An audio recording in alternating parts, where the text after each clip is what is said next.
I was driving alone from Denver to Reno in late September, trying to make the whole trip in 2 days. The plan was simple: stay on I-80 West, stop at motels when I felt too tired, and keep moving. By the time I passed Salt Lake City, the sun was already gone, and the road stretched endlessly into dark desert. It was one of those nights where the only lights you see are your own headlights and the occasional 18-wheeler screaming past in the opposite lane. Around 11:45 p.m., I noticed my fuel gauge was getting low. I pulled over at the first exit that had a gas sign, just a single pump station about a quarter-mile from the interstate, lit by 2 flickering floodlights. The place was dead quiet. No cars, no store clerk in sight. Just the pump, an old ice freezer, and a soda machine humming in the dark as I got out. I caught movement in my peripheral vision.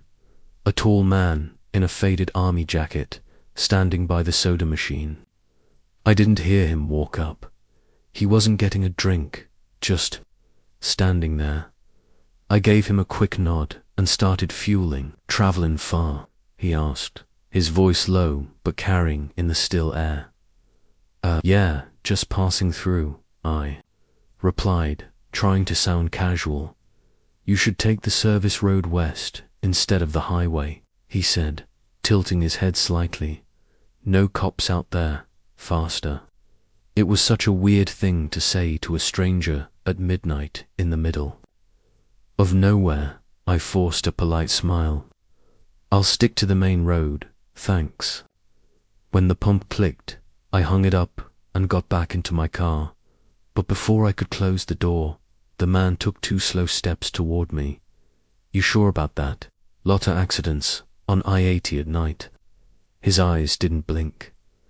My gut told me to shut the door right then, so I did, locking it immediately. That's when he reached into his jacket pocket and pulled something small and metallic, maybe a box cutter, maybe just keys, but I wasn't about to find out. I threw the car into reverse and floored it back toward the on-ramp. In my rear view, I saw him start walking fast toward the road, then break into a jog. When I hit the interstate, my hands were shaking. For the next 30 miles, I kept checking my mirrors, convinced I'd see headlights following me. I never saw him again. But here's the thing. The next morning, I stopped for breakfast in Winnemucca, and a local trucker sitting next to me at the counter mentioned hearing about some guy in a camo jacket trying to flag down cars near marker 221, apparently. 2 nights earlier, a couple pulled over to help him. They never made it to their hotel. Back in 2016, I was driving from Portland, Oregon, to visit my cousin in Bend. It was late October, and I took Highway 97, a long, lonely stretch cutting through pine forests and empty plains. My plan was to make it to Bend before midnight, but heavy fog rolled in after 9 p.m., and my speed dropped to barely 40, somewhere south of Madras. In the middle of nothing but dense trees on both sides, my high beams caught something pale on the shoulder ahead. A woman. She was standing perfectly still, facing the road, wearing a long white dress that looked almost old-fashioned, something from the 1950s maybe. Her hair hung straight down, black against her white clothes. I slowed as I passed my stomach, tightening. She didn't flag me down, didn't move at all, just turned her head slightly as my car rolled by. About 3 miles later, I started to relax, telling myself maybe she was just in costume, or it was some local prank. Then, in the fog up ahead, I saw her again. Same spot relative to the road. Same posture, same white dress. My hands went cold. I knew I hadn't turned around, and there was no way she could have gotten ahead of me on foot. There were no side roads, no headlights passing me, nothing. I pressed the gas harder, not looking in the mirrors, just focusing on the yellow lines in front of me. For about 20 minutes, I saw nothing but fog and trees. My heart started to slow down.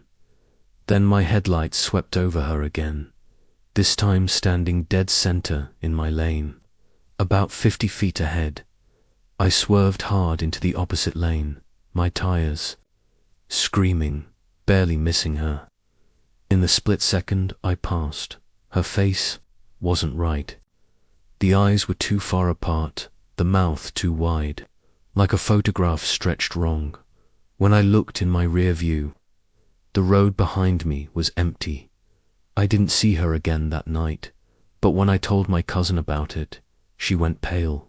She said drivers have been reporting the woman on 97 for decades, always in October, and sometimes right before fatal crashes. She told me the part that still makes my skin crawl. They say if you see her 3 times, you don't make it to your destination. In the summer of 2019, my girlfriend and I were driving from Phoenix to Santa Fe. It was supposed to be a scenic, easy trip. Desert highways, a few quirky roadside diners, nothing more. Around 10 p.m., somewhere east of Holbrook, Arizona, my GPS glitched and told me to take an exit for State Road 294. I hadn't seen that road on my map earlier, but I figured maybe it was a shortcut. The exit ramp was narrow, unlit, and rough, more like a frontage road than a state route. After a few miles, I realized there were no street signs, no mile markers, and the pavement was crumbling into gravel. That's when headlights appeared in my rear view. A pickup, old, maybe a late 80s Ford, with one headlight dimmer than the other. It stayed back at first, then started closing the gap. "Let's just turn around," my girlfriend said. I agreed, but when I slowed to look for a spot to U-turn, the truck's high beams hit us, blinding. It accelerated toward our bumper until I floored it. A minute later, the road curved, and suddenly the pickup was gone. No turnoffs, no dust, cloud, nothing. We should have felt relieved, but then we noticed something strange. Up ahead was an old gas station, lit by a single flickering sign that read 14. The place looked abandoned, except for one man leaning against the doorframe. He was wearing a trucker's cap and a denim jacket, and he smiled as we pulled up, like he'd been expecting us. "You're a bit far off," he said. "Exit 14 doesn't lead anywhere safe at night." When I asked what he meant, he just stared past me at the dark road behind us. Sometimes they follow, sometimes they don't. We didn't see or hear another car the whole way back to the interstate. But when I checked Google Maps later, there was no exit 14, no State Road 294, and no gas station within 50 miles of where we'd been.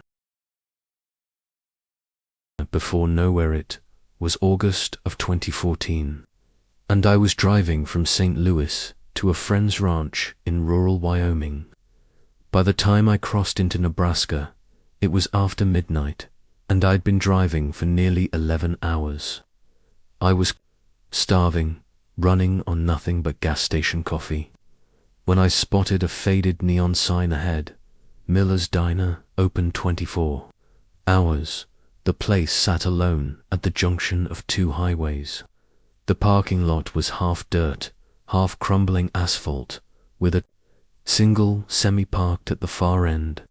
Inside, the lights buzzed and the air smelled faintly of old grease.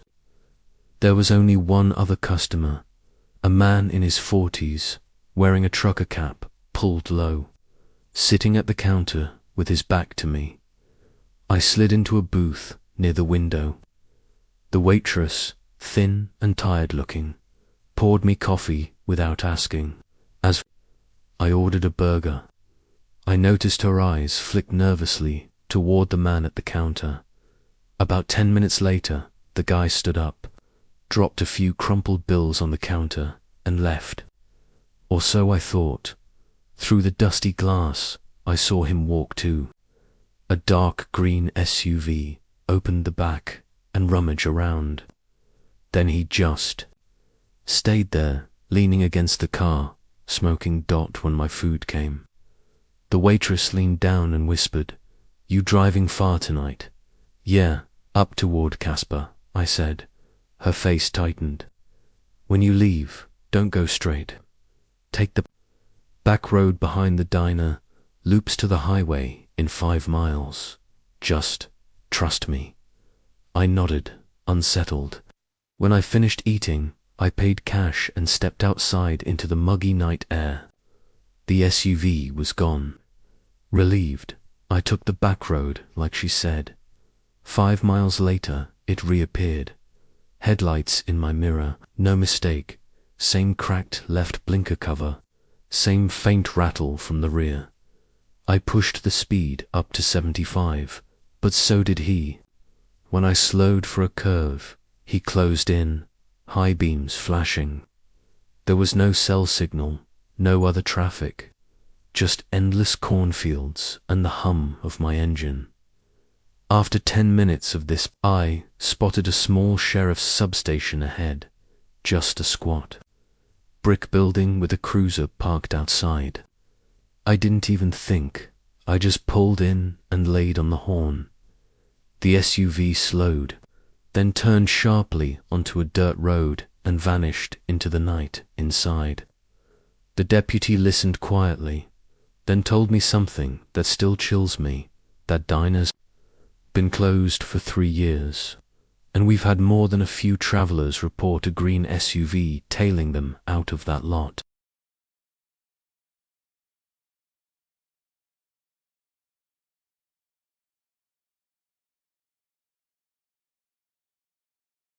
In the fall of 2015, I was moving from Dallas to Los Angeles for work.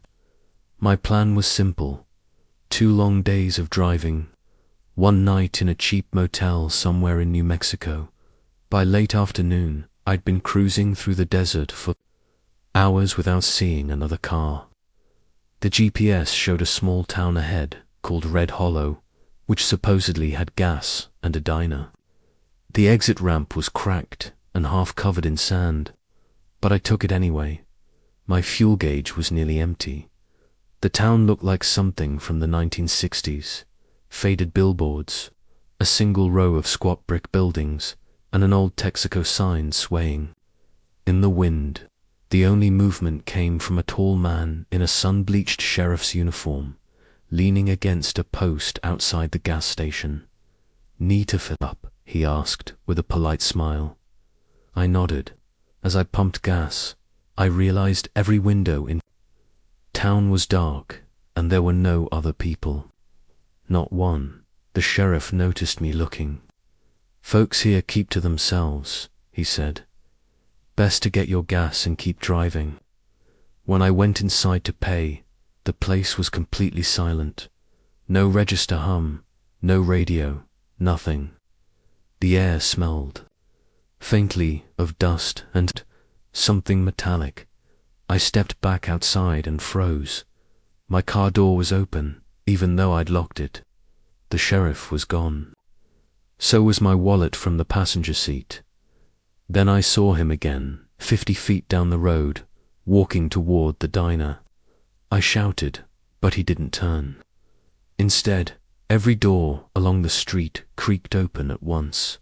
Figures began stepping out, and women, children, all dressed in decades-old clothes, all with the same blank, sunken eyes. I jumped into my car and floored it back toward the interstate. My GPS screen flickered, then went black. For several miles, my rearview mirror showed only empty desert. When I finally reached a real truck stop and told the clerk I'd just come from Red Hollow, she frowned. "Red Hollow?" she said. That town's been gone since '78, burned to the ground. Sheriff died in the fire.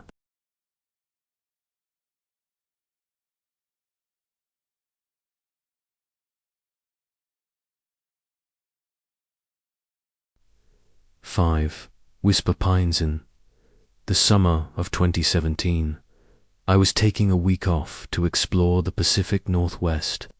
After spending a few days in Seattle, I decided to cut east toward Idaho, using smaller state highways instead of the interstate. I figured it would be quieter, more scenic, and it was.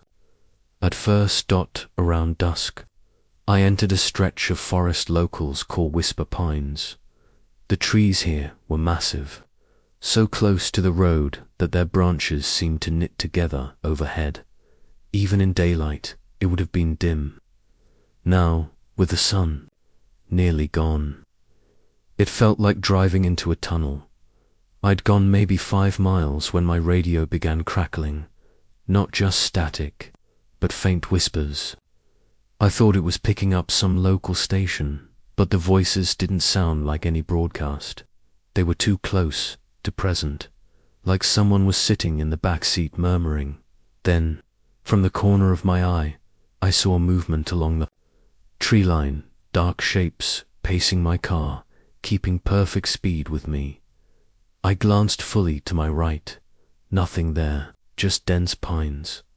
The whispers grew louder. I could almost make out words now. Stop, stop, stop. My headlights caught something. Ahead, a figure standing in the middle of the road. Tall, impossibly thin, its head tilted too far to one side. The skin was wrong, like wet paper stretched over bone. I slammed the brakes. My car skidded to a stop about 20 feet away. In that instant, the radio went completely silent. The figure took one long, jerking step toward me, then another. Its mouth opened wider than seemed possible, but instead of a scream, the whispering returned, louder, filling the entire car. I threw the gear into reverse and floored it, not caring if I damaged the transmission. When I finally burst back into open land, the whispers cut off like someone had hit a switch at the next gas station. The attendant raised an eyebrow when I told him where I'd come from. You went through Whisper Pines at night. Sun, people, disappear in there. The ones who make it out, they all say the forest talks to them.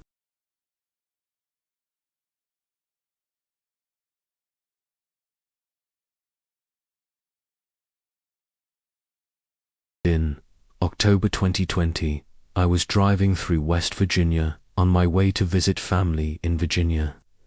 I'd been told not to take back roads at night in the Appalachians, but my GPS insisted a route called Hollow Road would shave an hour off the trip. It started as a narrow 2-lane, hugging steep hillsides with thick woods pressing in from both sides. By the time I realized there were no other cars, no houses, and no cell signal, it was too late to turn back. The road was too winding and tight. About 20 minutes in, I saw headlights in my mirror, a beat-up pickup creeping up fast. I figured they just wanted to pass, but every time I slowed to let them by, they matched my speed. Eventually, I pulled over onto a gravel patch. The truck stopped 50 feet back. Neither door opened. The driver's silhouette was barely visible, but I could feel him watching me. That's when the woods went silent.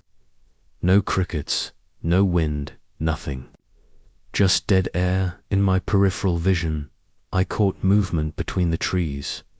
A figure stepping out, so tall its head brushed the lower branches.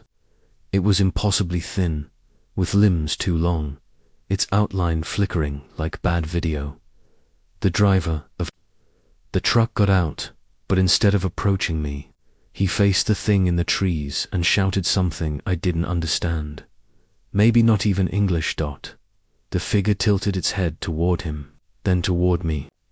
The driver bolted back into his truck, slammed the door, and tore off down the road past me without a glance. The figure stepped closer to the edge of the road, its face still hidden in shadow. I floored it, not daring to look in the mirror. When I finally reached a gas station an hour later, I mentioned Hollow Road to the clerk. His expression dropped. "Locals don't drive there after dark," he said quietly. "Some folks say the road itself moves, and if you see someone else on it, they're not always human."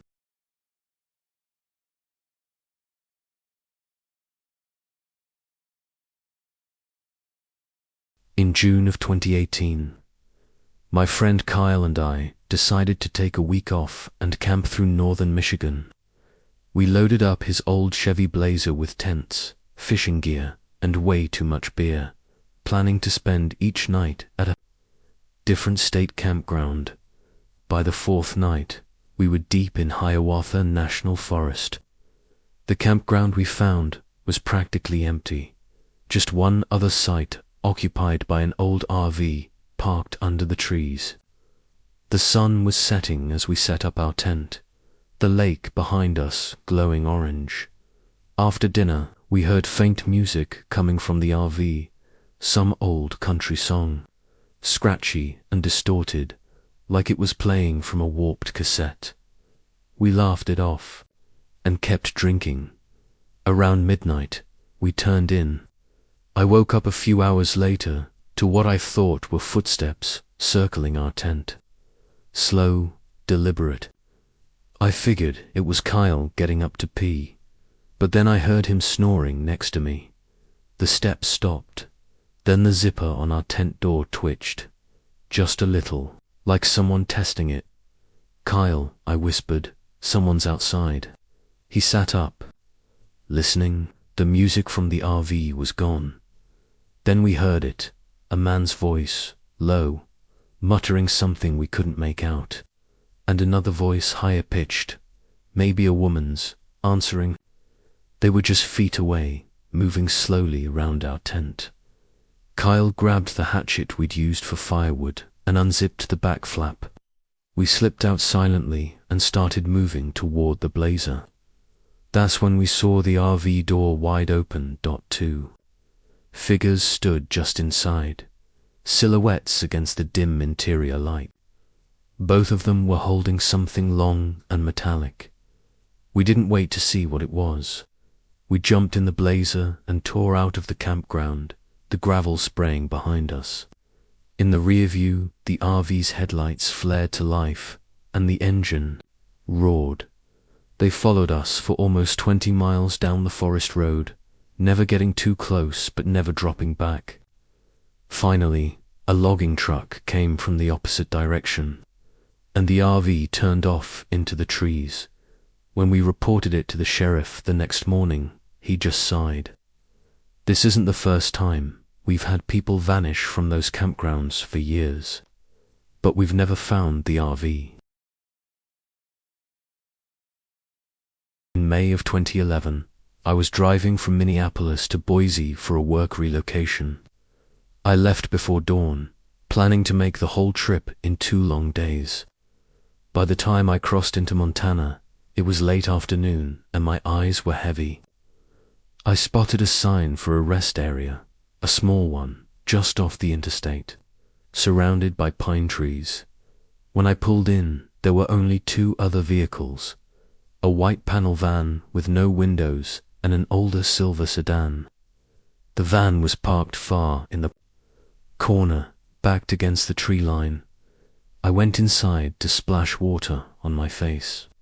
The building was empty, the air heavy with that faint smell of disinfectant and damp concrete. As I came back out, I noticed the van's driver's side door was open, but no one was in sight. I got back in my car and started the engine. That's when I saw him in my mirror, a man in a dark hoodie, standing halfway between my car and the van, watching me. His hands were in his pockets. I pulled out slowly, not wanting to seem panicked. The man didn't move. But as soon as I hit the on-ramp, the silver sedan pulled out behind me. Not the van, the sedan. For the next 30 miles, it stayed too. Car lengths back, never passing, never dropping. Every time I changed lanes, so did it. I finally decided to exit into a small town, hoping to lose him in traffic, but the streets were nearly empty. When I pulled into a grocery store parking lot, the sedan slowed as it passed. And that's when I saw the driver. It wasn't the man from the hoodie. It was a woman in her 50s, smiling faintly.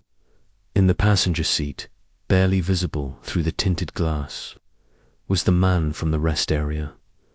I went straight to the sheriff's office. They took my statement and told me something that made my stomach drop. There had been multiple reports in the past 6 months of travelers being followed from that same rest area. 2 of them were still missing.